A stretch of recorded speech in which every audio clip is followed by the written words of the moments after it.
Hello my muffins, welcome back to बॉड्जू classes. और आज हम करने वाले हैं रिवीजन अपने कुछ इम्पॉर्टेंट टॉपिक्स की, क्योंकि आपका यूटी आ रहा है। तो यूटी में लाइफ प्रोसेसेस और ह्यूमन आई और हमारा एसिड बेसिस एंड सॉल्ट्स, तो ये तीन चैप्टर्स हमारे किस में आ रहे हैं, हमारे पीरियोडिक टेस्ट या यूनिट टेस्ट सेकेंड में। तो अब हम इन्हीं टॉपिक्स को, इन्हीं चैप्टर्स को क्या करेंगे, रिवाइज, इनके कुछ इंपॉर्टेंट टॉपिक्स को करेंगे discuss for your upcoming exam. तो आज स्टार्ट करते हैं हम अपने लाइफ प्रोसेस के एक टॉपिक से, जो कि है हमारा डाइजेशन इन ह्यूमन बीइंग्स या ह्यूमन बीइंग्स अपना न्यूट्रिशन कैसे लेते हैं उससे। सबसे पहले समझने वाली बात ये है कि ह्यूमन बीइंग्स में टाइप ऑफ न्यूट्रिशन कैसा रहता है। तो ह्यूमन बीइंग्स जो हैं वो लेते हैं हेट्रोट्रॉफिक न्यूट्रिशन।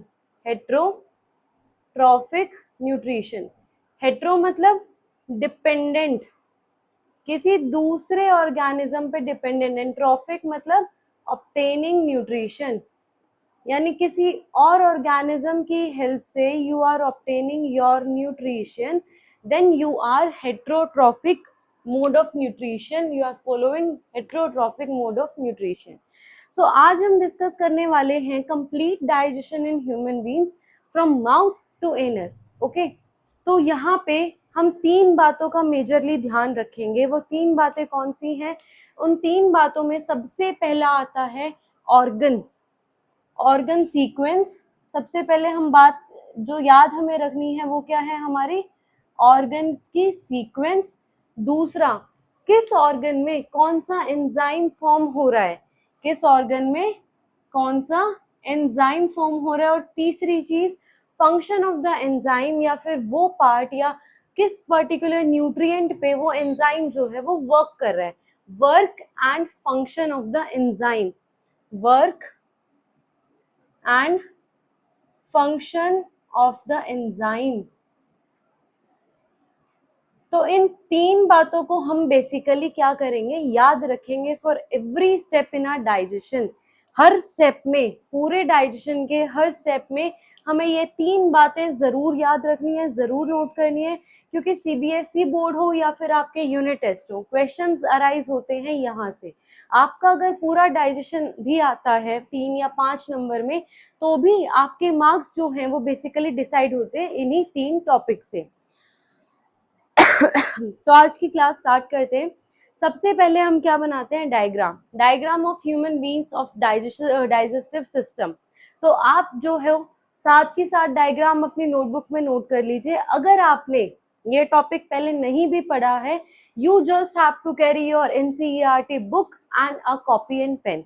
एक कॉपी और पेन ले लीजिए, जो मैं समझाती जा रही हूँ वो उसमें नोट डाउन कीजिए, और eight the end of the time जब ये वीडियो खत्म हो जाए तो एक बार अपनी एनसीईआरटी खोल के उसमें से रीड कर लीजिए, सो दैट कि आपको क्या हो जाए, वो चीज कंप्लीटली फाइनल पक्की हो जाए आपके दिमाग में कि yes, now I have studied the digestive system and I can conquer the question. Okay, so सबसे पहले हम बनाते हैं क्या, हमारा डायग्राम।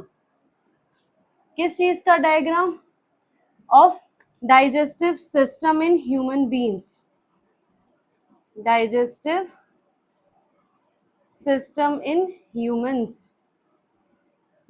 तो देखो, सबसे पहले क्या आता है, आपकी बक्कल कैविटी। यहाँ पे क्या है, ये आपकी buccal cavity. Then this is your oesophagus, that is food pipe. यहाँ पे बक्कल कैविटी और विंड पाइप, मतलब ईसोफेगस और विंड पाइप को अलग करने वाला एक छोटा सा ऑर्गन प्रेजेंट होता है, एक छोटी सी मसल प्रेजेंट होती है, जिसे हम बोलते हैं एपिग्लोटिस। आपने देखा होगा जब कभी कोई इंसान ज्यादा एकदम से मुंह खोल लेता है तो उसकी मतलब ऐसा सा कुछ एक स्ट्रक्चर आपको वहां नजर आता है। This is called a flap like structure, epiglottis. इसका काम क्या है, बेसिकली इसका काम है फूड को फूड पाइप में एंटर करवाना और बाकी हवा को विंड पाइप में एंटर करवाना। इन दोनों को आपस में मर्ज होने से रोकना कि फूड हमारा विंड पाइप में ना चला जाए। This prevents the food from entering into the windpipe. Okay, so आगे चलते हैं। इसके बाद होता है हमारा एक जे शेप्ड ऑर्गन। ये क्या है हमारा J shaped organ, named as stomach. J shaped organ. इसके बाद आ जाता है क्या हमारा स्मॉल इंटेस्टाइन। अब याद रखिए खाना पहले स्मॉल इंटेस्टाइन में जाता है, उसके बाद लार्ज इंटेस्टाइन में आता है। खाना पहले कहाँ जाता है? स्मॉल इंटेस्टाइन में। इसके अंदर से यहाँ से होते हुए खाना कहाँ गया हमारा? खाना गया स्मॉल इंटेस्टाइन में। This is small intestine and this is large intestine. ये है आपका rectum and this is anus. Okay, so ये तो है हमारा main part, main alimentary canal. This is the complete alimentary canal जिसमें से हमारा खाना पास होता है। बट इसके अलावा डाइजेस्टिव सिस्टम में हमारे कुछ असेसरी ऑर्गन्स भी होते हैं जो कि अपना सिक्रीशन पोर करते हैं as it is into the digestive system और स्मॉल इंटेस्टाइन। तो वो कौन कौन से हैं? वो होता है, एक तो है भाई आपका लिवर। ये क्या है आपका? Liver and this is bile duct. ये क्या है? Bile duct. और यहाँ पे होता है एक छोटा सा पेनक्रियाज। ओके, सो ये है आपका कंप्लीट डाइजेस्टिव सिस्टम जो कि हमारा मतलब कहाँ होता है? हमारी बॉडी में प्रेजेंट होता है, which helps us in digestion of the food. अब देखिए जो न्यूट्रिशन है ह्यूमन बींग्स का वो 5 स्टेप्स में होता है। कितने स्टेप्स में होता है? 5 स्टेप्स। कौन कौन से? सबसे पहले इंजेशन। सबसे पहले क्या आता है? 5 स्टेप्स कौन कौन से हैं हमारे? सबसे पहला स्टेप है हमारा इंजेशन। इंजेशन मतलब intake of food by the mouth. Second है हमारा डाइजेशन। डाइजेशन का मतलब क्या है? Break down of the food complex material into the smaller. Complex को स्मॉलर या सिंपलर मॉलिक्यूल्स में कन्वर्ट करना इज डाइजेशन और breakdown. At the end of the time ultimately हम कर क्या रहे हैं? हम जो कॉम्प्लेक्स कार्बोहाइड्रेट्स हैं, जो कॉम्प्लेक्स फूड मटेरियल है, उसको कन्वर्ट कर रहे हैं किसमें? कुछ सिंपलर न्यूट्रिएंट्स में, ताकि हमारी बॉडी सिंपलर न्यूट्रिएंट्स को अपटेक करे और उन्हें यूटिलाइज करे। किस चीज के लिए? For our body functions. ठीक है, तो दूसरा पार्ट क्या हो गया हमारा? दूसरा step is digestion. Third step is assimilation. Assimilation is extraction of nutrients. Extraction of nutrients.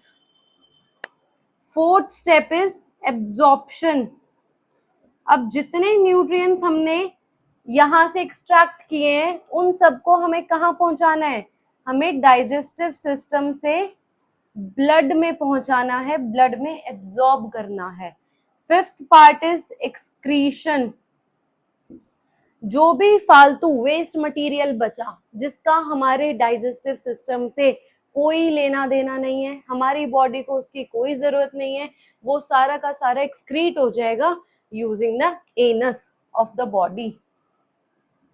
सो ये है हमारे न्यूट्रिशन के 5 स्टेप्स। अब ध्यान रखिएगा जब आपसे पूछा जाए explain the complete process of digestion, तो आपको ये 5 स्टेप्स नहीं लिखने। आप ये 5 स्टेप्स कब एक्सप्लेन करोगे? जब आपसे पूछा जाए न्यूट्रिशन। जब आपसे क्या पूछा जाए? न्यूट्रिशन। अगर आपको स्पेसिफिकली प्रिसाइजली ये बोला गया है कि you have to just make the diagram of the digestive system and explain the complete process of digestion, तो आपको ये 5 स्टेप्स एक्सप्लेन करने की कोई जरूरत नहीं है। You just have to explain the digestion, that is this part of the question. Okay, so अभी हम क्या कर रहे हैं? अभी हम एक एक पार्ट को डिस्कस करते जाएंगे और ये पता लगाते जाएंगे कि हर एक पार्ट में बेसिकली हो क्या रहा है, हर एक पार्ट में फंक्शन क्या है, कैसे कैसे हमारा खाना जो है वो डाइजेस्ट हो रहा है या सिंपलर सब्सटेंसेस में कन्वर्ट हो रहा है। तो आओ देखते हैं आगे। तो देखो सबसे पहले क्या आई हमारी? Buccal cavity. क्या आई? Buccal cavity. बक्कल कैविटी में होता क्या है? यानी माउथ। अगर हम बक्कल कैविटी की बात करें तो ये है बेसिकली माउथ। माउथ में टीथ क्या करते हैं? माउथ में टीथ का काम होता है to chew the food, to churn the food. अब ये च्यू करने से, चर्न करने से होगा क्या कि जो फूड सब्सटेंसेस है which is in a complex form वो थोड़ा सा डाइजेस्टेबल या बाउल्स में कन्वर्ट हो जाएगा। किस में कन्वर्ट हो जाएगा? बाउल्स में कन्वर्ट हो जाएगा and it get mixed with the saliva. और वो किसके साथ मिक्स हो जाएगा? सलाइवा के साथ। तो टीथ का काम क्या हो गया? च्यू करना, चर्न करना। इसके अलावा माउथ में क्या प्रेजेंट होता है? सलाइवा। सलाइवा के अंदर एक एंजाइम होता है जिसका नाम है सलाइवरी अमाइलेज। Salivary amylase. अभी जो सलाइवरी अमाइलेज है बड़ा ही इंटरेस्टिंग एंजाइम है। सलाइवरी अमाइलेज क्या करते हैं? जितना भी हमारा स्टार्च है, जितना भी हमारा खाने में स्टार्च है उसको कन्वर्ट करते हैं into the glucose. Starch is a complex form, glucose is a simpler form from the starch. तो स्टार्च को डाइजेस्ट करने का काम कहाँ से स्टार्ट हो जाता है? हमारे मुंह से स्टार्ट हो जाता है, माउथ से स्टार्ट हो जाता है। इसका मतलब जो हमारी डाइजेशन है वो from the very first step, from the very beginning क्या हो गई? स्टार्ट हो गई। It already started from our mouth. Okay, so ये क्या करता है सलाइवरी अमाइलेज? ये स्टार्च को कन्वर्ट करता है किसके अंदर? ग्लूकोज के अंदर। इसीलिए इसी वजह से आपने कभी नोटिस किया होगा जब आप चपाती को च्यू करते रहते हो after a certain time, after 1 और 1.5 मिनट्स आपको क्या लगने लग जाती है? वो चपाती थोड़ी सी स्वीट लगने लग जाती है, क्योंकि उसका स्टार्च जो है वो कन्वर्ट हो जाता है किसके अंदर? ग्लूकोज के अंदर। और ग्लूकोज का जो नेचुरल टेस्ट है वो क्या है? स्वीट टेस्ट है। ओके, सो यहाँ पे हमने बात की कहाँ की? माउथ की। अब हम बात कर रहे हैं नेक्स्ट स्टेप की। अब हम बात कर रहे हैं नेक्स्ट स्टेप। उससे पहले एक इंपॉर्टेंट पॉइंट नोट करो, ये जो हमारी कंप्लीट एलिमेंट्री कैनाल है फ्रॉम माउथ टू एनस, ये कितने मीटर की होती है? ये होती है 9 मीटर्स। 9 मीटर लंबी एक सिंगल ट्यूब है। कहीं से मोटी है, कहीं से पतली, कहीं से थिक वॉल्ड, कहीं से थिन वॉल्ड। ये पूरे जो एक है की वो है आपकी ट्यूब, वो कितने मीटर की है? 9 मीटर की एलिमेंट्री कैनाल है। अब इसके बाद हम बात करने वाले हैं क्या? नेक्स्ट स्टेप की, दैट इज ईसोफेगस। ईसोफेगस या फिर फूड पाइप। अगला स्टेप हमारा क्या है? खाना फूड पाइप से होते हुए कहाँ जाएगा? स्टमक के अंदर। अब फूड पाइप से भी वो डायरेक्टली ऐसे ही नहीं चला जाएगा, एक पर्टिकुलर मूवमेंट होती है जो कि फूड पाइप फॉलो करती है। उस मूवमेंट का नाम क्या है? Peristaltic movement. Peristaltic movement. अभी जो पेरिस्टाल्टिक मूवमेंट है ये बिल्कुल सेम वैसी ही मूवमेंट है जैसे कि आप अपने घरों में sink, washing machine, wash basin की पाइप्स देखते हैं, कैसी होती हैं? जिगजैग। कैसी होती हैं? जिगजैग। अब होगा क्या? ये मूवमेंट कैसे होगी? एक बावल यहाँ आया, दूसरा यहाँ, ऐसे एक बावल पहले नीचे जाएगा देन दूसरा नीचे जाएगा। तो इस टाइप से हमारी ईसोफेगस होती है। स्ट्रेट ईसोफेगस पाइप नहीं होती, उसमें कैसी होती है? पेरिस्टाल्टिक मूवमेंट होती है, एक जिगजैग मूवमेंट होती है, जिसकी हेल्प से स्मॉल पोर्शंस कहाँ जाते हैं? स्टमक में जाते हैं। एकदम से पूरा खाना जो हमने खाया है वो स्टमक में नहीं जाता। कैसे जाता है? स्मॉल पोर्शंस में। यहाँ तक क्लियर है? चलो आगे। अब हमारा खाना कहाँ पहुंच गया? स्टमक में। अब जो स्टमक है, स्टमक के अंदर 3 चीजें होती हैं। क्या होती हैं? 3 चीजें। सबसे पहली चीज होती है इसमें HCl, दूसरी चीज होती है म्यूकस, और तीसरी चीज होती है पेप्सिन। 3 सब्सटेंसेस हो गए हमारे स्टमक में। अब देखो ये HCl कहाँ से आया? जो मेरे गैस्ट्रिक ग्लैंड्स हैं, कहाँ है? In the wall of the stomach. जो गैस्ट्रिक ग्लैंड्स हैं उन्होंने क्या प्रोड्यूस किया? HCl, mucus and pepsin. अब देखो ये जो HCl है इसके 2 फंक्शंस हैं। HCl के 2 फंक्शंस। सबसे पहला फंक्शन क्या है? To kill the micro organisms. To kill the micro organisms. दूसरा फंक्शन HCl का क्या है? To create an acidic medium. To create an acidic medium for pepsin to work. For pepsin to work. अब देखो ये जो पेप्सिन है एक एंजाइम है, ये पेप्सिन काम तभी करेगा जब इसके पास क्या होगा? एसिडिक मीडियम होगा। तब जब इसके आसपास क्या होगा, एसिडिक मीडियम होगा, पीएच लोअर होगा, तभी पेप्सिन क्या करेगा, काम स्टार्ट करेगा। अनटिल एंड अनलेस पेप्सिन काम नहीं करेगा। इस वजह से हमारी बॉडी ने, गैस्ट्रिक ग्लैंड्स ने क्या प्रोड्यूस किया, HCl प्रोड्यूस किया। और HCl क्या कर रहा है, दो काम, एक तो एसिडिक मीडियम क्रिएट कर दिया, किसके लिए, पेप्सिन के लिए, ताकि पेप्सिन काम कर पाए। दूसरा काम HCl क्या कर रहा है, जितने भी हमारे माइक्रो ऑर्गेनिजम्स थे जो कि हमारी बक्कल कैविटी से होते हुए, गैस्ट्रिक हमारे पूरे सिस्टम से होते हुए स्टमक तक आए थे, उन सबको वहीं की वहीं स्टमक के अंदर ही किल कर देता है। कौन, HCl। जब हाईली एसिडिक मीडियम में माइक्रो ऑर्गेनिजम्स एंटर करेंगे तो होगा क्या, HCl की वजह से हमारा जितना भी बॉडी का माइक्रो ऑर्गेनिजम्स एंटर कर रहे हैं through our mouth, that will be killed. Okay, so ये हो गया क्या, हमारे HCl का काम। दूसरा सब्सटेंस जो सिक्रेट कर रहे थे गैस्ट्रिक ग्लैंड्स, वो क्या था, म्यूकस। म्यूकस काम कर रहा है। अब क्योंकि ये HCl जो है वो एसिडिक ज्यादा होता है, इट्स अराउंड 3.5 to 4 pH, इसका pH क्या रहता है, 3.5 to 4। अब इतने ज्यादा एसिडिक pH से हमारी स्किन जो है वो क्या हो सकती है, बर्न हो सकती है। हमारे स्टमक की जो लाइनिंग्स है वो बर्न हो सकती है। तो हमारे स्टमक को बचाने के लिए mucus is a preventive layer. Mucus क्या है, एक प्रिवेंटिव लेयर है जो कि प्रिवेंट कर रही है हमारे स्टमक को, किससे, HCl से, दैट इज एसिड से। अब रही बात तीसरे सब्सटेंस की, दैट इज पेप्सिन। क्या है, पेप्सिन। पेप्सिन क्या है, एक एंजाइम है। पहले तो ये समझो एंजाइम्स होते क्या है, वहां पे सलाइवरी अमाइलेज, यहाँ पेप्सिन। आगे हम और भी एंजाइम्स पढ़ेंगे। एंजाइम्स होते क्या है, एंजाइम्स को हम कहते हैं क्या, बायो कैटलिस्ट।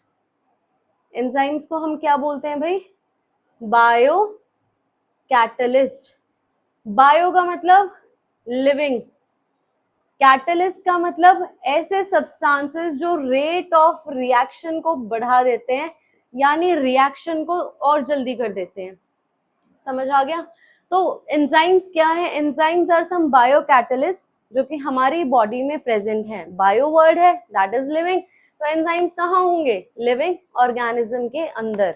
अब लिविंग ऑर्गेनिज्म में ऐसी कुछ चीजें जो कि रिएक्शन को फास्ट कर दे, इधर रेस्पिरेशन हो, डाइजेशन हो, या मेटाबॉलिक पाथवेज हो, आपकी कोई भी पाथवे जिसके अंदर कुछ सब्सटेंस ऐसे जो कि रिएक्शन को फास्ट कर दे, are considered as enzymes which are necessary for the reaction. Okay, तो ये क्या है, हमारे enzymes that are biocatalyst.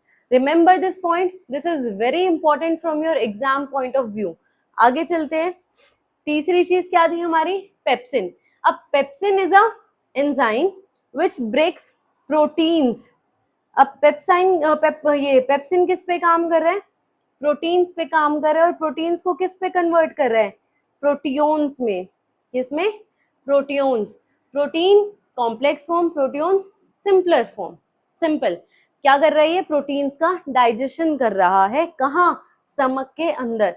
यानी पहला तो हमारे माउथ में हुआ डाइजेशन, किसका, स्टार्च का टू ग्लूकोज। अब किसका डाइजेशन हो रहा है, अब हो रहा है प्रोटीन्स का डाइजेशन। ओके, अब हम चलते हैं एक वेरी वाइटल ऑर्गन पे, that is small intestine. Stomach से डायरेक्टली खाना स्मॉल इंटेस्टाइन में जाता है, लार्ज इंटेस्टाइन में नहीं जाता। ध्यान रखना, बहुत सारे बच्चे गड़बड़ करते हैं इस चीज में। बहुत सारे बच्चों के मिस्टेक्स आती हैं कि मैम खाना डायरेक्टली स्टमक से लार्ज इंटेस्टाइन में जाता है। नहीं, खाना कहाँ जाता है, स्टमक से डायरेक्टली स्मॉल इंटेस्टाइन में। Small intestine is a place of digestion, maximum digestion. जो आपकी पूरी बॉडी की सबसे ज्यादा डाइजेशन हो रही है वो कहाँ हो रही है, स्मॉल इंटेस्टाइन में। स्मॉल इंटेस्टाइन में 90% ऑफ द डाइजेशन हो रही है। कितने परसेंट, 90%। अब देखो, अब हमारे बाकी के जो ग्लैंड्स हैं या सेसेरी ग्लैंड्स जो हैं ये रोल में आएंगे। कौन कौन से, हमारा एक तो liver, bile juice and pancreas. Liver, bile juice and pancreas. Bile duct से क्या आ रहा है, बाइल जूस। पेनक्रियाज से क्या आ रहा है, पेनक्रिएटिक जूस। इंटेस्टाइन से क्या आ रहा है, इंटेस्टाइनल जूस। तो हमारे यहाँ पे टोटल 3 जूसेस होंगे। कौन कौन से, bile juice, pancreatic juice and intestinal juice. ठीक है, अब इनको लिख लेते हैं पहले।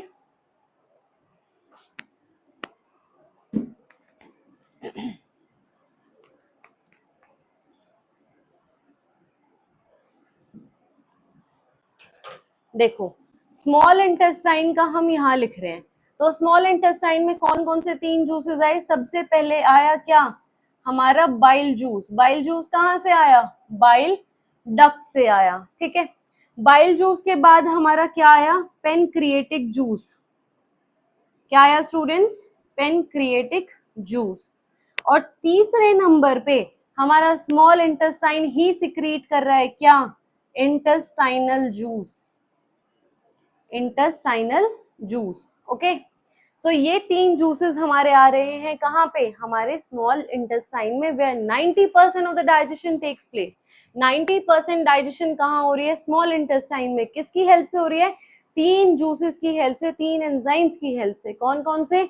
हमारा bile juice, pancreatic juice and intestinal juice. अब इनके फंक्शंस लिखते हैं। इन तीनों जूसेस का अपना अलग फंक्शन है, अपने अलग काम है, अपने अलग कंपोनेंट्स हैं जिन पे कि ये काम करेंगे। तो सबसे पहले हम बात कर रहे हैं किसकी? बाइल जूस की। बाइल जूस काम करता है फैट पे। किस पे काम करता है? फैट पे। ये करता क्या है? फैट का इमल्सिफिकेशन। क्या करता है? फैट्स का इमल्सिफिकेशन।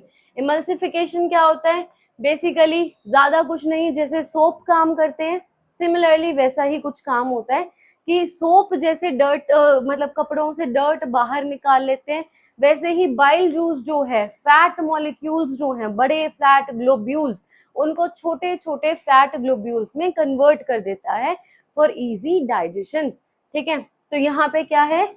इमल्सिफिकेशन हो रहा है किसका? हमारे फैट मॉलिक्यूल्स का, फैट ग्लोब्यूल्स का, ओके। तो बाइल का काम क्या है? बाइल जूस बनाना। बाइल जूस का काम क्या है? फैट को इमल्सिफाई करना, छोटे छोटे टुकड़ों में तोड़ देना, ओके। तो यहाँ तक क्लियर है। इसके बाद बारी आई हमारे पेनक्रिएटिक जूस की। किसकी बारी आई? पेनक्रिएटिक जूस की। अब यहाँ पे 2 एंजाइम्स होंगे। क्या होंगे यहाँ पे? 2 एंजाइम्स। पहला एंजाइम है हमारा ट्रिप्सिन और दूसरा एंजाइम है हमारा lipase. Trypsin and lipase, okay. तो ट्रिप्सिन काम कर रहा है किस पे? Trypsin is enzyme which works on proteins. अब हमने देखा था प्रोटीन्स पे तो काम कहाँ हो रहा था? स्टमक में भी।